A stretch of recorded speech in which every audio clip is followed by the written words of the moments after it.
Welcome to the Golden Age of Cardboard podcast, where we remember a time when stacks of cards were held together with rubber bands and Mickey mantles were put in bike spokes. We hope you will enjoy and reminisce as you come along with us as we tell stories about the baseball cards from the Golden Age of Baseball.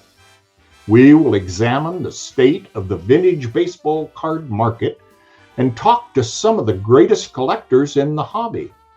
You won't be hearing us talk about any chrome or shiny cards here.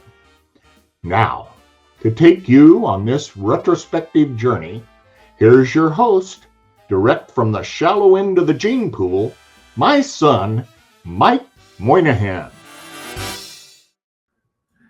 Yo and hello everybody, and welcome to another episode of the Golden Age of Cardboard podcast. I'm your host, Mike Moynihan. Welcome to the show, everybody. Really excited about this week, at least to talk cards and to talk vintage and talk some things. There's been a lot of news in the hobby over the last week, which I'm sure my guest and I will get into as we talk cards. And tonight's going to be a little bit different. This is really going to be pretty ad hoc and off the cuff. John and I are just going to talk about rare stuff.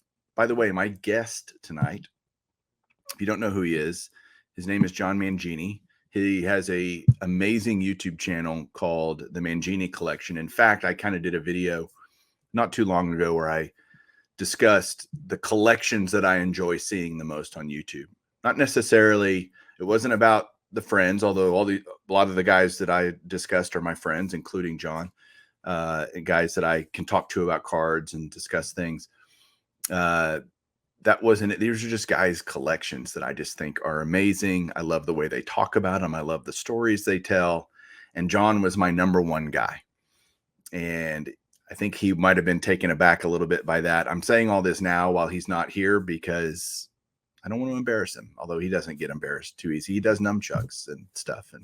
But John has just an absolutely unbelievable collection. His knowledge of the hobby, his knowledge of vintage, pre-war, post-war, modern, you name it, multiple sports. John's been doing this a really long time. We're going to hear a little bit of his story as well and just get into talking cards, because that's, to me, if you were to say what kind of conversations do I like to have the most, it's not about all the drama in the hobby and all the crazy stuff that happens and prices and, volatility and this and that. It's just talking about how much we love baseball cards. So I don't know, maybe I should start and bring in our guests like this. Do you know what I like to do when I'm talking to John Mangini? I like to look at baseball cards. Baseball cards. That's right. Hey, John, good to see you, man. Hey, good to see you. Thanks so much for having me on. Oh, that's not a problem. I should have had you on a long time ago. You're my number one guy, as I said, and I really meant that when I did that. Obviously, I wasn't kidding around. Your collection is insane. I love seeing all the different things you show. I actually don't comment on your videos a lot because I run out of superlatives to say, like awesome, totally cool, whatever. I'm like, what's he going to have me say that's going to matter? It's like, I don't know. I just love what you do. So, man, tell everybody kind of what, you've been in the hobby a long time. Tell everybody a little bit about that story. Yeah. So my mom started buying me baseball cards when I was real little. And I was just a baseball fanatic from the time I can remember. I mean, I loved playing it. I loved reading about it. She would take me to the mall, and the first place I would go is to the bookstore, and I'd start looking for baseball card books or baseball books. I remember the first time I saw Baseball Cards magazine. I couldn't believe they had a magazine just for baseball cards. I was so excited, had to get that. I had a babysitter when I was real little, and she gave me a box of 1971, 72, and 73 cards. And that started me. That was kind of vintage to me because they predated the cards that I bought. And I was just hooked from day one.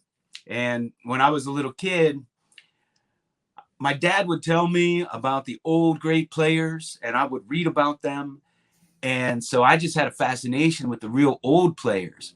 And so we had a flea market. I grew up in the country, and I had to walk like a mile through the woods to go to this fire hall, little tiny fire hall. But they had a flea market, and they had a lot of vintage card dealers there, surprisingly. And that was the only place I could find baseball cards that weren't, in a pack. And I would go down there with my friends, and I would buy up all the old players that I read about or my dad told me about. And my friends were buying, Steve Garvey, Dave Parker. I mean, I bought those too. But so that's really how I built up my vintage collection. Yeah, I'm the same way. I still, when I go to a bookstore, I go to the sports section and look for, especially like if you go to like a Half Price Books or some type of one of those places where they sell books that people have brought to them to sell back. And I love looking for that stuff, that those diamonds in the rough on old books about baseball, the history of the game, and cards too. Like if I see a card book, I really go nuts. But it's we have very similar backgrounds. I just love the old stories about old players and the myths and the. You remember what were those year? What was the year of those Fleer stickers? They weren't stickers, I guess. They were like Fleer cards that had the Christy Mathewson and Walter Johnson and all the like baseball feats or great feats or something like that. Do you remember? Oh, you mean like where they highlight big events like World Series, that kind of thing? Yeah. They were, I think the first ones were 68 or 69, and then they made them again in 71. And I know that Clemente in I think it's the 71. The Clemente goes for a good bit of money in that one, because I guess he's the only player that was still playing when they were produced. They talk about Carl Hubbell's feats. Yeah. And they're like cartoony looking. Yeah. I have a whole bunch of those from when I was a kid. I actually don't think I have any of the 71s though. I have the older ones. Yeah. Those are, I don't know. I just remember reading all these stories and being fascinated by it. And it's almost like this mythical thing in my childhood of reading all these stories, of which none of which I saw in person, or now I've seen some of it on either the baseball documentary by Ken Burns or just stuff being highlighted and you can see video and pictures of these players. But back then it was just reading the stories. And I love that. But one thing that you show on your channel, and people listening on the podcast, I know I have a lot of guests that are on YouTube, and it's because that's my primary medium of delivering sports card content. And I love doing it. So I've met a lot of great people through this process of doing YouTube. And John, if you don't watch YouTube and you're just listening to this, it's worth just pulling up YouTube and typing in John Mangini, Mangini, the Mangini collection, and you will not be disappointed. Just start enjoying, because your collection's amazing, John. So thank you. I work long and hard on it, decades. Yeah, and that's, again, we say this on this. I say this on this show. I say it on my channel all the time, that it's a marathon, not a sprint. That people want to have these amazing collections quickly, and barring being a multimillionaire or winning the lottery, it's going to take you a really long time. I've been doing this 4 decades. You've been doing it longer than that, I believe. When'd you get your first card? Do you remember what year or when you started? I remember exactly where I was when I got my first pack. It was 1973. So that was the year I was born. So what does that tell you, old man? Yeah. Well, I was very young. I mean, I was 73. What was I? Well, I was 5. Okay. So we're not that far apart. Once you get older, that year, it doesn't matter as much. We're all old at this point. You're just old. Like, you got a lot of, we both got gray in our beard, and that just is what it is, right? Yeah. I mean, exactly. When you're younger, like if you're 20 and hanging out with a 10-year-old, that's ridiculous. But if you're 50 and hanging out with a 40-year-old, you fit in.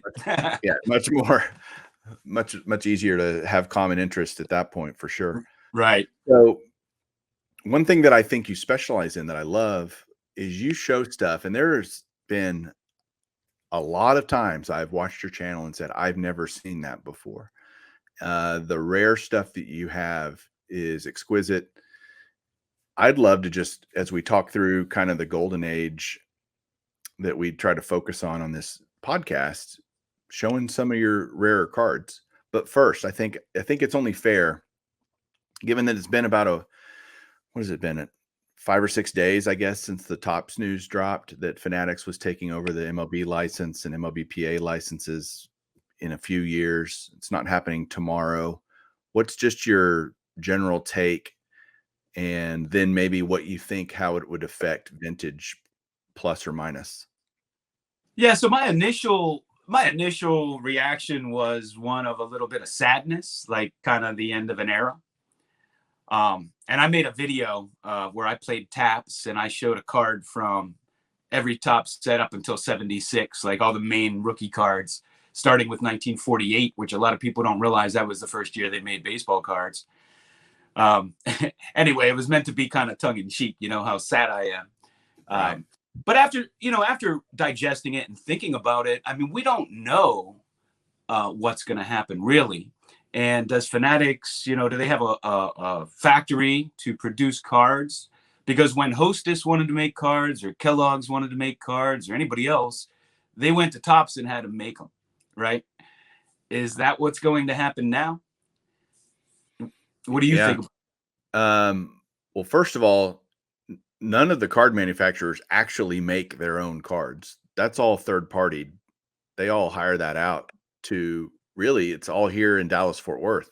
Basically, every sports card that's printed, 95% of them are printed here in the Dallas Fort Worth area by both companies. Panini and Topps is who I'm talking about mainly. Oh, okay. And so they don't do it themselves either. So when you bitch about, when people, not you, but when people bitch about quality control and this and that, that's not done. It's not in the Topps office in New York where they have a printing press down in the basement or whatever, printing cards. That's all done here. And then, so I think that Fanatics will just contract out the same way, do a deal with these printers that print the cards to do that. Remember back in the day in the 90s, there was all these backdoor things that came out from Pinnacle and some other places as they would go bankrupt. These cards would mysteriously just show up on, well, that was somebody in that printing company figuring out a way to finagle those out of the building and release them to the public. Oh, is that right? Yeah. Well, there are rumors, and I saw somebody from Upper Deck back in the day say this, that they were still printing that Ken Griffey Jr. card the following year. Yeah. Possible. I've heard the same rumor. Obviously, rumor is not fact, but it's certainly, it's fun to have that conjecture out there of what could have happened. But I think I always felt the same way with as you did. I felt sadness. I was literally sad, like I had lost a loved one or something. And again, we don't know. I've said on a video yesterday, I'm going to take a wait and see attitude about kind of what happens. It's hard to react and get upset about something that we don't know yet. Like, what's the point of getting mad now? I'm not saying I won't be mad later or whatever, or get upset with whatever happens and transpires. But to this point, it's difficult to come to any conclusions because we just don't know what those are going to be. And, but it is sad to think that there could be no more Topps cards. That bothers me at my core. But we're lucky in that we have 70, and by that point, by the time these expire, 75-ish years of Topps cards that we can still collect. And I guess I kind of likened it to Bowman, back in the day when Bowman stopped making baseball cards after 1955. There was no Bowman cards till 1989, and that was only, and even though Topps owned the Bowman name, they bought them out after the 55 set, or so it was 56 or something, like they bought Bowman. Right. And they just chose not to make any Bowman cards until they released that god awful ugly set from 1989 that was whatever, reminiscent of the 53 Bowman, but very poorly executed in my opinion. The Griffey's a nice card though, I will admit. I was going to say that the Griffey and the Bo Jackson too. Yeah. I like those. overall, the oversized, like what's the point of that? Nothing fit in my box. Maybe I was just bitter because it didn't fit like every other. It wasn't 3.5 by 5.5, so it didn't work. And I was like, wait, I don't even have top loaders for this or whatever, penny sleeves. Or it was very annoying back in the day when I would buy those. But I think I still love Bowman cards, even though vintage Bowmans weren't made, after 1955. So I think we can still have a love for the vintage cards and what they are, whether there's tops today or not. I just think it'll change, and maybe we should talk about this, change the dynamics of the hobby overall, right? What if Fanatics comes out and makes things really expensive? They have high SRPs and there's no more hobby shop distributions. Again, we don't know how any of this is going to play out, but that could change. People could be forced out of the hobby just because they're like, I don't want to pay what Fanatics is asking. I've never bought anything from Fanatics. You know why? Because everything's so bloody expensive on their website. I'm like, no, thanks. Yeah. Right. I agree with your line of thinking. Totally. Like, I'm taking a wait and see, and we don't know how this is going to pan out. And I do believe that it will raise the price of new cards. Yeah. Does that gravitate people more towards the vintage world? Do you think that pushes more people like, screw it, I'm just going to buy vintage? Mike, I don't know, because there's just a new dynamic around, with the new shiny cards and intentionally short printed. It's a totally different dynamic, right? Like, when it comes to vintage cards, like I have cards here that are organically rare, right? They were regionally distributed, or not a lot of people kept them, or they were made in Canada, and Canadians weren't that into baseball back then. And now it's just manufactured scarcity, right. Like making that one of one Care Bear or something. So it's a totally different realm to me. And I think a lot of the people that are collecting the new stuff don't like, the vintage, or don't like the old stuff. They like they like the shiny. You know what I mean? Yeah. So it seems like, for the most part, there's two different sets of collectors: those that really love the vintage and those that really love the new. And then there are the hybrids like me and you that have both. Yeah. If I had to choose, though, and I'd love to hear your answer to this, I would choose a vint. Like, if I had two cards in front of me and I could only buy one, I would buy the vintage card every day of the week. Well, I think you know my answer to that. The older, the better. Yeah. One of my favorite, I don't know if the word oddball is right, but rare is probably correct. No, I don't like that term oddball, Mike. I don't either. I mean, I couldn't think of another word in the moment, but let's call it less mainstream, right? Okay. I love the Wilson Wieners cards. I love the Red Heart cards. I think they're just gorgeous, stunning cards. I love how the Wilson Wieners looks ironically familiar and similar to the 54 Tops, right? Yeah. Why? Because it was printed by Tops, right? Also shows them you talk about them. Oh, that's so jealous. You're showing a 1954 Wilson Wieners, or Wilson Franks, I guess, technically. I call them the Wilson Wieners cards, but just because I like saying the word wiener. I mean, who wouldn't? You're showing the Ted Williams, which is an iconic. That's really high on my bucket list. And of course, I need the Campanella too. God, I hate you already. We're only 18 minutes. Oh, those are gorgeous. You love baseball cards that have a little package of hot dogs on the front of them. I was always fascinated with these. So those cards distributed in hot dog packs, correct? Yeah.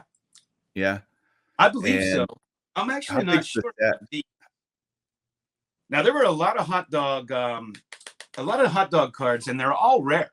Like, let's take, like here I have a 1954 Briggs Meat, and I think probably this and Meadow Dairy, which is a little tiny cutout from the side of a milk carton, is Willie Mays' rarest card. So is that a cutout as well? Well, Dave from Blue Jacket 66 and I had a discussion on this, because people were researching it, how these were put in with the hot dogs. And some say it's on top. They were on top of the hot dog. Nobody seems to remember, but I can tell you this: there are faint hot dog stains on this card on both sides, real faint, which leads me to believe that they were put in between the hot dogs. That seems like recipe for destroying the card, right? Well, that's why you're going to find them in authentic or ones, right? This is the other difference with vintage versus brand new. Theoretically, any cards you pull out of a pack, unless it was damaged at the store, unless you damaged opening it, should be a 10, right? Vintage cards weren't like that. They came out of the packs, not 10s. I mean, the tobacco cards, the T206s weren't 10s when you opened the cigarettes up, right? Right. And we all know some of the centering issues with like the 78 Eddie Murray, for instance. And there are a lot of cards like that are really tough to find centered. The 76 George Brett is another one. Smith rookie is notoriously off center all the time. Yeah. So there was a need for grading with vintage cards for that reason, and for unscrupulous people that might be altering them or whatever. So I've never really understood the grading fascination with brand new cards out of packs. It just never seemed to make sense to me. But that's where we're at in the hobby. To each his own, obviously. Sure. But that's the difference with vintage. Like, there's a reason to grade them. And some of the rare cards, like these hot dog cards, you're just not going to find in a 10 or a 9 or an 8 or a 7 even in a lot of cases. I don't know why I feel this way, and there'll probably be tons of people out there that disagree. I like a card to have a little character to it. I don't necessarily want it to be bent in half or whatever, but a card that shows its age has never bothered me. A nice looking 3 or 4 or 5 is perfectly acceptable to me because it's a card that's 40, 50, 60 years old. Like it should. I'm not going to look very good at 60 years old or 70 years old. Probably I'm going to have a few wrinkles, and a little rough around the edges, just like our baseball cards should be. So I appreciate that in a card and almost expect it, right? Well, I say it all the time. I'm the same way. You people might be surprised, but I select sometimes cards that are a little bit lower grade because they look better to me. And growing up, those were the cards I had in my collection. Now I'm with you. I don't want them bent in half. I don't want the face scratched out or anything like that. Registration and the image is the most important thing to me personally. And then I like centering. And the corners aren't quite near, And the other thing, nearly as important, I should say. The other thing is, if you look at like this Ted Williams, Wilson Franks, or this Roy Campanella, I mean, these are beautiful examples of the cards, but they're lower grade, right? Now, what would I have to pay for a 7 or an 8 in these? I mean, tens of thousands. So if you want to have like a nice collection with all the cards you want, collecting the lower grades is much more affordable too. Yeah. I mean, we're so alike. We are so alike. It is sick. Because I feel the same way. Go ahead. Oh, I just wanted to say the difference sometimes between like a 7 and a 9 can be thousands. And visually to us, it doesn't really look any different, right? We don't look at our cards under a microscope or under a loop. You know what I mean? Yeah, you can take, I use an arm's length test a lot. Like, just, is the card visually appealing at arm's length? Does it look good how I'm going to be looking at it 99.9% of the time, which is holding it in my hand and looking at the card? Are there things that bother me or don't bother me? I love well-centered cards too, but I also find that with so many cards that and you're the same way, I think we both want a lot of different things in our collection. Yeah. That, like you said, there's only so much money, and I'd rather stretch my hobby dollar. I could buy, and there are people that vehemently disagree with this theory, by the way, and that's okay for them to feel that way. They'd rather save up and buy one really nice card. I'd rather own 10 lower grade cards to have those 10 cards in my collection. And I know guys that just think I'm crazy for feeling that way, but I do. I had there was a guy on Facebook, and I'd post a bunch of cards, and he would kind of come at me, and he'd be like, "Why would you have all those cards in 4s and 5s when you could sell those 10 cards and get one Christy Mathewson and an 8?" Right.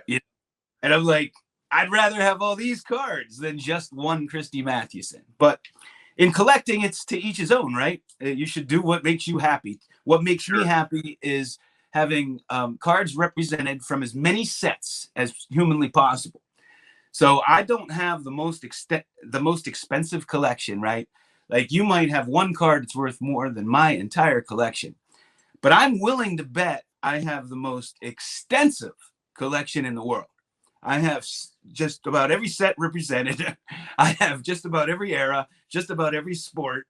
I have lots and lots and lots. But like I said, you can have one card and it's worth more. You could pull it out of a pack tomorrow, the way that things are going right now. That's worth more than my entire collection I spent decades putting together. But that's the other thing with new people in the hobby. They don't have the sentimental, the connection, the nostalgia. Those are all overused words, I think, in the hobby. But I just like the word connection. There's a connection to stories I used to read, or meeting players at card shows or whatever. There's a card behind you that I'd like to talk about, because I'd love you to educate me on this set. If you look behind you, there's a 64 stand-ups on your shelf up there. Roberto Clemente. Well, he's pretty terrible. I just did a whole episode on Roberto Clemente on my channel, but because I completed the Topps run. Yeah, I saw that. But those 64 stand-ups, I think, are way underrated. Why are they so rare? Because they feel rare to me. Is that true or not true? No, that's rare. That's rare. That's true. Yeah, they're tough. They're tough to find. Is it because most of them were punched out? Because if you don't know, Topps stand-ups are essentially they're stand up. Like they're like little cardboard cutouts. You perforated. You could open up the image and make it stand up. And do you think a lot of them were punched out? Well, I think I'm actually not sure how they were distributed. Do you know? I think they were in packs. They were inserts in packs. Yeah. Okay, I thought they were inserts, and they must have been pretty rare, because even to find them punched, it's hard to find them. Yeah. And but that probably adds to it. If kids actually punched them and stood them up, they would have gotten destroyed over time. But I love the color scheme of that set. The yellow and the green just pop, very hard condition card, like tough to get good grades on those. I just have always been fascinated with the pop-ups, the play balls from the mid-30s too. Just always been fascinated. Then in, what was it, 87 or 88, they made the taller ones. Those were in Donruss packs, yeah. A lot of the things that I love to collect, like, weren't the things that really went up in value. Some of them, you can barely give away, but they still have a lot of meaning to me. Like other rare stuff you got there. The one thing I just want to say this. The one thing I don't really like about the hobby is the value, right? When the emphasis is on value of the card, because, like I said, you could pull a card out of a pack tomorrow of some up and coming rookie that sells for, $2 million. And I have some of my favorite cards of all time, don't have a lot of, in quotation marks, value, right? If I wanted to sell them. And it's more about the cards than the money. So the money in a lot of ways, takes away from the hobby for me. And I have people, I'll give tours to my card room here. And the question everybody always wants to ask is, what's your most expensive card? Oh, totally. And my wife always says, he's not going to tell you. And my answer always is, number one, I never answer that question. I have 1,300 followers on Facebook, and I'll get that question. If I post a card, what's it worth? I honestly don't even reply, or I'll get messages, because I just never engage in that. And quite honestly, I don't follow pricing. So the only time I know what a card is worth is when I'm going to buy it. And then I start looking around and seeing what they're selling for. Or if on a rare occasion I have doubles and I'm going to sell something, then I'll, look up the price. But that's the only time I even know the prices. Yeah, I think you're right. That fascination with value. My 14-year-old nephew was here staying with us a couple weeks ago. He was here about a week, and Julie asked me to bring him in and kind of show him some cards. And all he asked every card, well, that's cool. What's that worth? Right. Oh, that's cool. What's that worth? And I think it's a mindset that I don't know that I had that when I don't know that I didn't have it. I'm not trying to sit here and sound all righteous and self-righteous and sanctimonious that I was some guy that didn't think about the value. But I've grown out of that for sure. If I did feel, I don't remember feeling that way, but I'm not saying I didn't. And wow, that's worth a lot of money. How cool is that? Maybe because there's this childlike fascination with dollar bills and having money that I think as you mature and you realize other things are important than the almighty dollar. And that's for sure. As collectors, the way you and I think, I'd buy every card for $1 and wouldn't care. The fact that it has value is nice, but yeah. So when I have people come over and, my wife will be like, oh, you should see his card room or whatever. Like, I don't even want them to come up if they're not a baseball fan or a sports fan, because they have no idea what they're looking at. And it's just not fun for me. And that's what they want to know is, oh, well, this is interesting. What's this room worth or whatever. And, but for a baseball fan or a sports fan in general to come up here and just go, wow, or, oh, you have that player.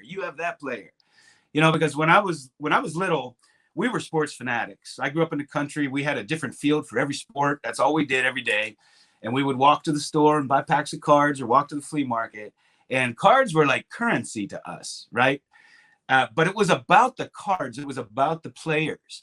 So then they started, making price guides for cards, and you would sit there and it was a little fascinating. Like, oh, what's this worth? You start to get wrapped up in that.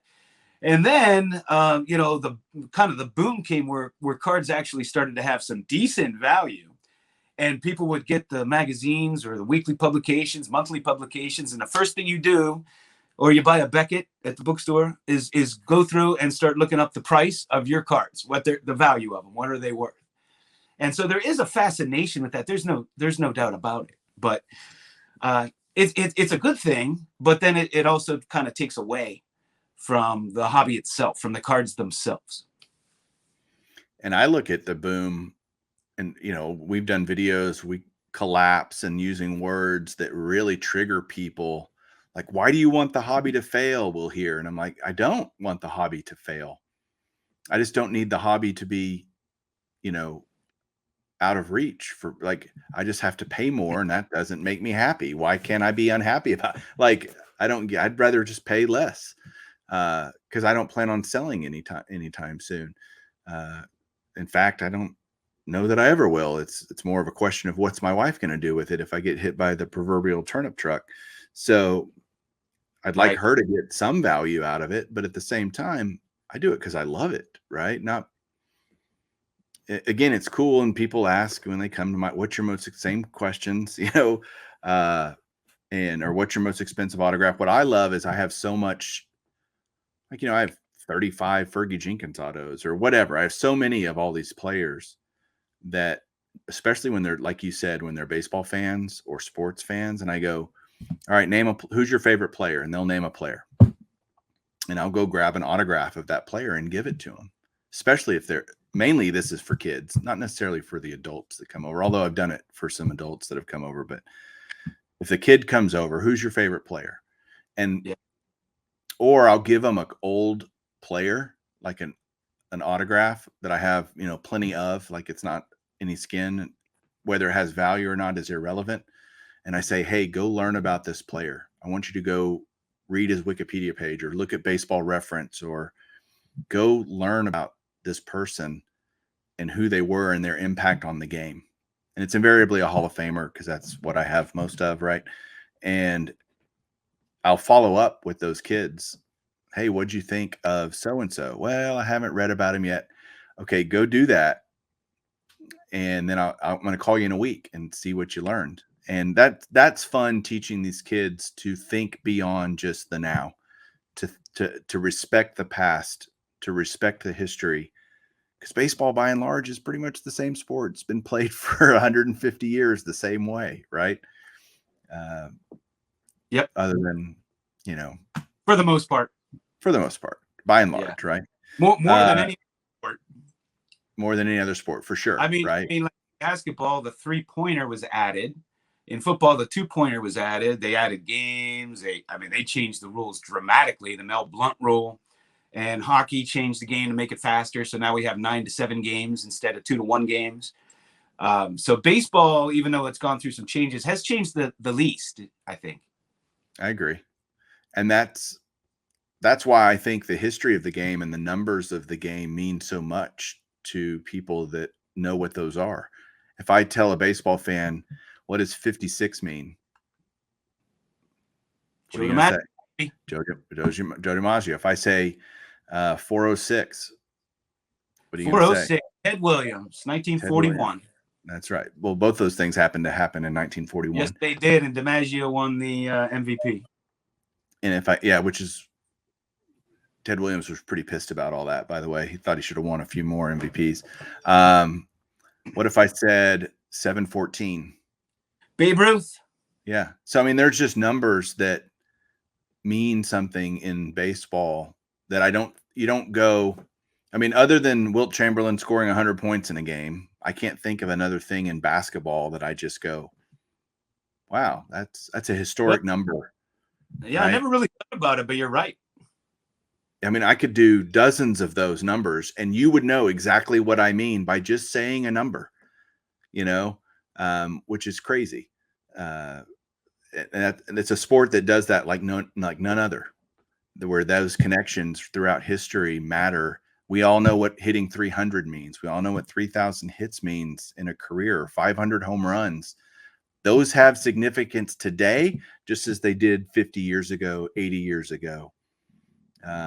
So that's just, I'm sorry, I'm blabbing about how we feel about the history of the game. Okay. I've always had a fascination with history. I love history, and I always love baseball, and I love sports in general. So, this hobby combines both for me. And one of the fascinating things is it's almost never ending, really. Like, I'm still learning about players, and learning things that players I never heard of, and fascinating things about them I never knew.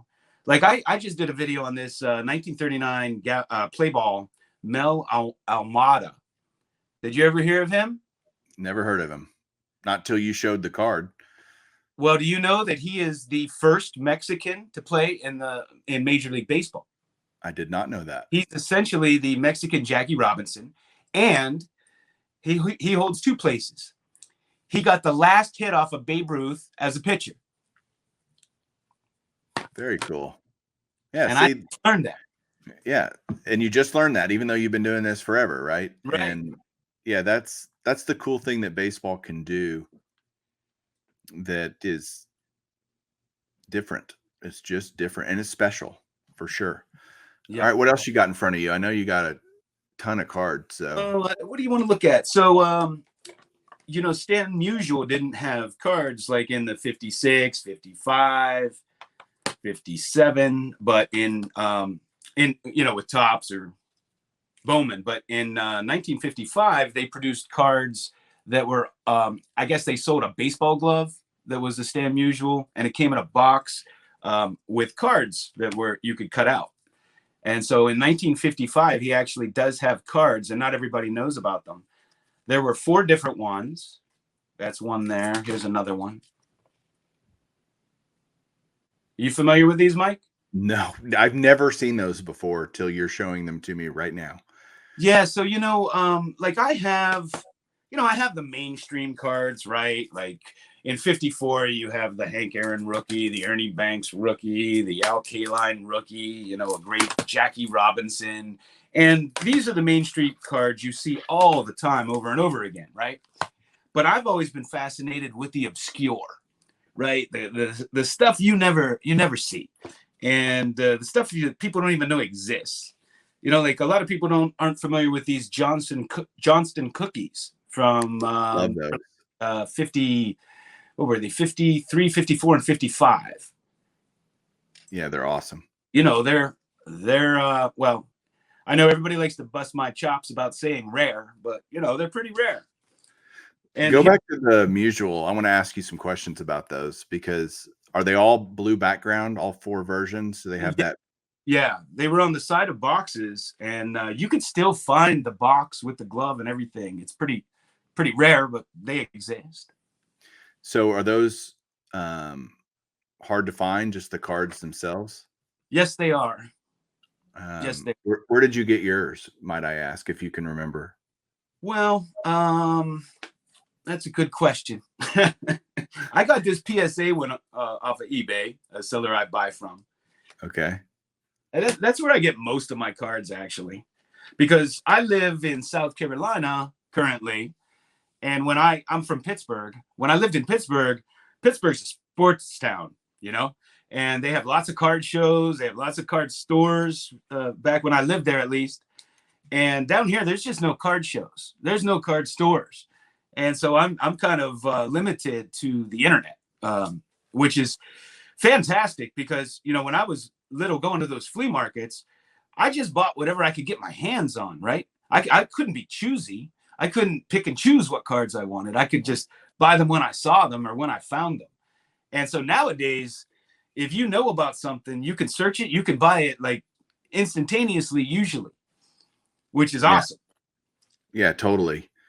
But how do you find, maybe this is something to help viewers, how do you find the obscure? How do you even know to search for it? Do you have a, standard catalog that you look through and go, oh, I don't have one of those, I have read the standard catalog like the Bible.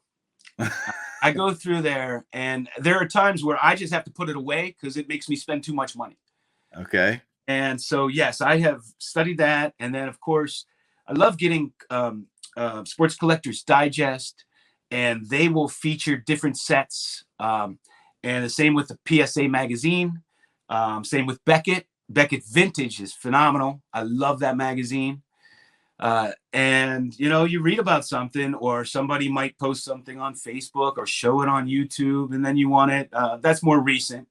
But if I discover it, and a lot of times I just discover it by accident because I just spend hours, perusing eBay for, different searches, or maybe a lot of times I'm just looking for a particular player, and then I'll discover a card, and I'll be like, well, I never saw that before. What is that? And then I'll go to the standard catalog and read about it, or I'll go to PSA's website and look at the pop report, or get a description, So it's a lot of investigating, really.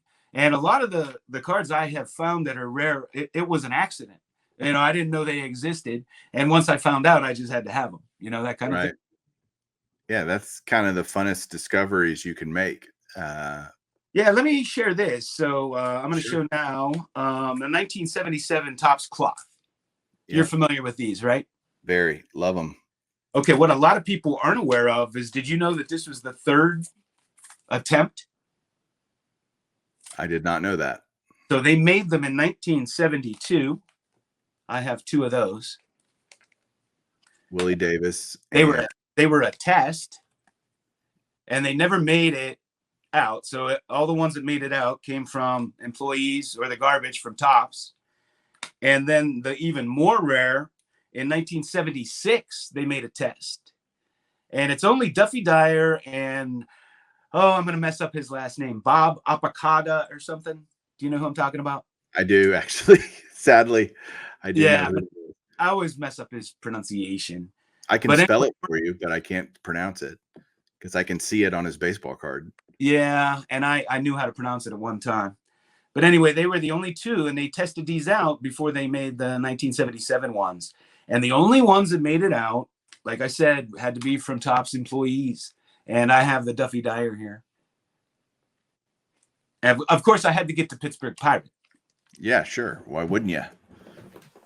These 72s are pricey. I mean, if you find a Clemente or something, you're going to pay. So what, you've talked about how extensive and how many examples of cards you want from as many sets as possible. What's the one set you don't have a card of that you would love to get? Oh, that's a good question. You know what? I forget the you put me on the spot. I forget the designation off the top of my head. But they're little, you may know, they're tobacco cards that are black and white, very rare, from around the T206 era. I forget. I don't know if you know what I'm talking about. They're very, very rare. No. And even beat up go for thousands. I'm self-admittedly not the greatest. I mean, I know enough about pre-war just to be dangerous, and that's about where it ends. All the different ice cream sets and tobacco sets and candy sets and all of that. The E101, or I couldn't tell you a whole lot other than I know they exist. Yeah. I wish that's an area I want to bone up my knowledge on. Well, it's difficult to remember all the different number designations, and a lot of those I love e-cards. I have a huge collection of e-cards, but they a lot of times they look the same, but they were distributed differently, right? One's standard caramel, one's Philadelphia caramel, one's American caramel, and they all have their own designation, and I can't remember them all off the top of my head. You know what I mean? But why did he use, I get T for tobacco, why E for confectionaries, or I believe edible. Edible. I think. That makes sense. That totally makes sense. Yeah. Interesting. I never put that together in my head. Thank you you're teaching me a lot tonight. That's why he used W for the cutout cards of 20s. Or the strip cards, right? The strips. I don't know what W would stand for. Maybe we could come up. I'm sure there's obviously a reason, or I'm sure somebody can comment below what the W stands for the strip and the R too. The R for the Gowdy premiums and stuff like that, oversized. I don't know what R stands for either, because they were premiums, so P would make more sense to me. Right. Or O for oversize or something, right? Because most of them are all those big cards. There's one right there. Yeah. Yeah, this is one of my favorites. This Babe Ruth, Gowdy, I believe I think 34. I think. Right in. I forget this card. I forget sometimes, but this was a stand-up too, Mike. See the stand-up? Okay. Yeah. And it's really hard to find the stand-up in perfect tact like this. Now, do you use auction houses at all on your searches, or? I have bought from auction houses in the past, but not much. And I really should do more. The thing about auction houses for me, number one, I search for deals, and I get some steals. I just today purchased a Tris speaker, and I rarely tell anybody what I paid for something. But PSA's only ever graded 10 of them. And I got it for $350. Now, that's 10% of a Mike Trout update. Right. And to me, a Tris speaker in great shape that PSA has only ever graded 10 of. And it's a set that's the, the 575-2.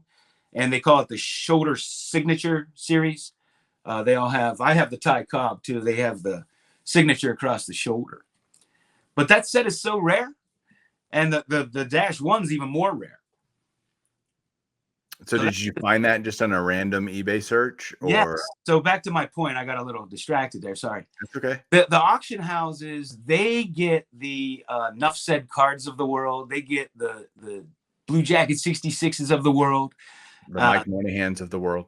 Right. That go after and you're going up against people that know what they are, number one, and it's a very focused thing. Where on eBay, things will go under the radar, right? And the seller might not know how rare they are, or might not care.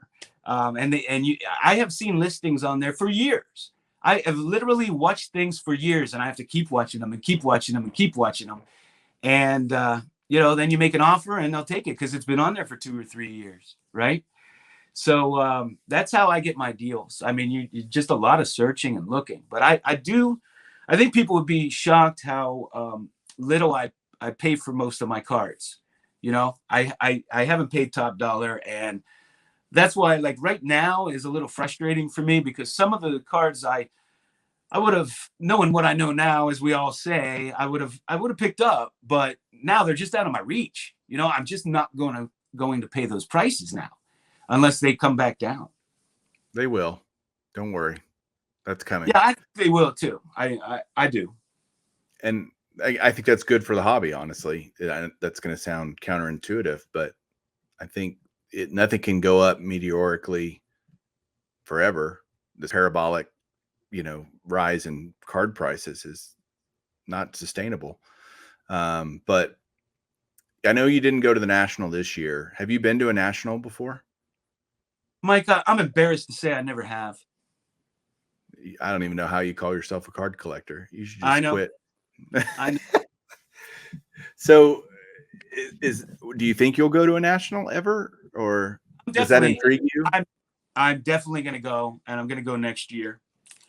I was going to go this year, but with the whole COVID thing and everything up in the air, and I had just gotten burned on an Italy trip when this thing hit, and I just didn't feel comfortable like booking anything ahead of time. And then when if it was within driving distance, I would have definitely gone. But by the time it seemed like, okay, it's definitely on, then I don't know. I'm real busy at where I just didn't feel like making last minute travel plans. But I'm gonna go next year for sure. Well, I'm excited to shake your hand and get a chance to meet you, and it's so much fun. I can't even describe it. You hear everybody talk about it, and it's Mike, I live vicariously through you because I watched all your videos, and I'll tell you, as soon as I started watching your video, I looked at my wife and I said, man, I am in deep regret right now. I was so mad I wasn't there. And seeing all the YouTubers together and the get-togethers you had, and you're like how can I say this? Kind of like the godfather of the card community, right? Like you have a way of bringing everybody together, creating things like the Hall of Fame, and I appreciate you for that. And I think a lot of other people should, because you take a lot of scrutiny, and I don't think it's anybody in the limelight, and certainly on social media takes some scrutiny, but it's certainly not deserved by you. And I just want to say that. Well, I appreciate that. I hope beyond whatever controversy I might cause, self-induced controversy, people can see how much I love this hobby and how much respect I have for the hobby and whatnot. But just us talking tonight has reinvigorated. It's so much fun to talk to fellow collectors, especially guys like you and Dave and Eric. And I could just, Andrew, enough said, so many guys that I know that we all have this, call it loony obsession with the old stuff that is there's set things you show that I just am blown away by, and you make me spend money because I go out and buy stuff. But that's a good thing, right? I mean, I think I have a lot of people tell me that on my comments. I get like the same comments over and over again. One is, I've never seen that before. I've never seen that. And they'll be like, you showed me something else I've never seen before. Now I got to go shopping, that kind of thing. And then I get a lot of positive comments about my enthusiasm. And I get a lot of comments that, I care about a dollar card sometimes as much as I care about a $1,000 card. So those are all good things. And that's true. That's what I'm about, really. I love all cards. And your enthusiasm is infectious. And it's, you've only been doing YouTube for a couple of years now, 3 years. Yeah, it was an afterthought for me. Just like I didn't even think anybody would ever look at it, to be honest with you. Well, I'm glad you joined the community. I have to share this. When I first did YouTube, like I have my card room and everything, I made a Facebook page and I put all my cards. if you're on Facebook, it's the Mangini collection too. I have like not all my cards from the 80s because I have all those sets and stuff, but I have pretty much all my cards on there. They're in albums. You can look at every card I have. You can see all the different sets and everything. And so anyway, when I as an afterthought, I made a video for my Facebook page, and I happened to have a YouTube account, which I had nothing on. So I'm like, well, let me throw it on YouTube. And so it was just basically me sitting on my floor with like no shoes on, just leafing through T205s like 100 miles an hour, and leafing through 33 DeLongs and all these cards, and just talking about the players. And honestly, I mean, I didn't take it that seriously. And then Dave, Blue Jacket 66, again, I'll bring his name up one more time.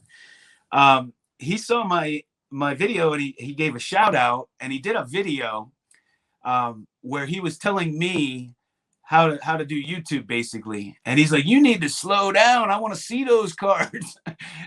So I was just riffling, through them so fast. Because there's just a different medium. So anyway, I got a big kick out of that. And now you've made dozens of friends, I think, through the community, right? Yeah, absolutely. And in fact, I'm going to a card show next weekend over the September 3 with Lou Rock and James from Elite Hunters. We're going to meet up in Tampa and go to a card show. And I just came back from Tampa a couple of weeks ago where I met up with Lou. That's awesome. I remember seeing pictures of you guys out at dinner and everything. So, well, man, I know we could talk literally hours and hours. We've talked almost an hour now, and I just, again, enjoy hearing your stories. Your knowledge is incredible. I really appreciate what you bring to the hobby and what you bring to this community. So if you're out there, go follow the Mangini collection on YouTube. You will not regret it. If you love vintage, you're going to love John and what he shows. Any final thoughts you want to put out there, John? Yeah, I wanted to show one thing, if I may. Sure. When I was a little kid, I still am. I was a Roberto Clemente fanatic, right? Like he was my idol. Yeah. And he predated me a little bit. My dad said I watched him on his lap. But anyway, I had a babysitter one summer. And when she found out I was a Roberto Clemente fanatic and we got to know each other, she brought me such a special piece. And I kept it cherished all these years, but it's an original Roberto Clemente photograph. He posed for her at Three Rivers Stadium shortly before his death. Wow. That's unbelievable. And to the best of my knowledge, this would be the only one in the world, right? Right. The type 1 photo, right? It is just such a special piece for me. I always protected it. It's in perfect condition since from the time I was a little kid. See, those are connections that vintage can bring. And again, all modern cards will be vintage someday, right? Kind of, yep. But I hope kids or people new to the hobby buy them because they love them, not just because they have a dollar sign attached to them. Yeah, I'm in agreement. And I want to thank you for having me on. It was a good time. I always love talking about cards or baseball or sports. Yeah, we covered a myriad of topics, didn't we? We didn't just, but I hope everybody enjoyed this episode. Having a discussion with John is always a good time. I'll have you back on again, I promise, John, and we'll do this again. But thanks to everybody out there for watching, for listening on the podcast. Appreciate your support. And we'll be back next week with another episode. Keep collecting.